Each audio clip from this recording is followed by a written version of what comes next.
I mean, everyone's trying to figure out, was this for real, this summit? Is it a game changer or is it just a preliminary step? I take Mansour Mohiuddin's note of UBS calling for a weaker euro, saying the announcements out of Brussels are only the first steps here needed in this area and do not address Eurozone's lack of competitive and unsustainable long-term debt burdens. He expects the euro to fall all the way down to 115 by the end of the year. Like you say, it was fascinating how diverse the notes were. There was some real optimism from select people. Real optimism. Rick Reeder of BlackRock, the head of fixed income there, says that this is for real because for the first time, the Europeans have put in place a blueprint for longer-term strategies and longer-term union. And that distinguishes this meeting, this 19th meeting, from the rest of them.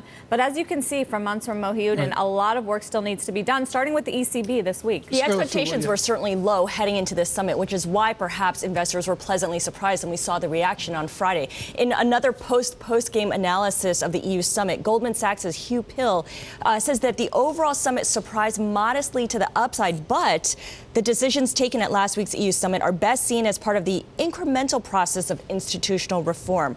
These decisions do not represent the great leap forward required to resolve the crisis. And he says the outstanding issue here, the biggest unresolved issue, is how much control over their own budgets these countries will need to give up to regulators in exchange for eventually Eurobonds. And in a busy week, even with the 4th of July in the United States, we see the ECB. Do I have that right? Yes. On the 5th? That's on Thursday. We also hear from the Bank of England expected to step up its QE, or what would you expect from ECB? Well, the consensus is growing for the European Central Bank to cut interest rates below that 1%, already at a record low, even further. Goldman Sachs is looking for a quarter-point cut to 75 basis points. So, SocGen is looking down to 0. So cut from the ECB, not yet another LTRO or the cheap loan program to pump money in, but perhaps the possibility of that going forward.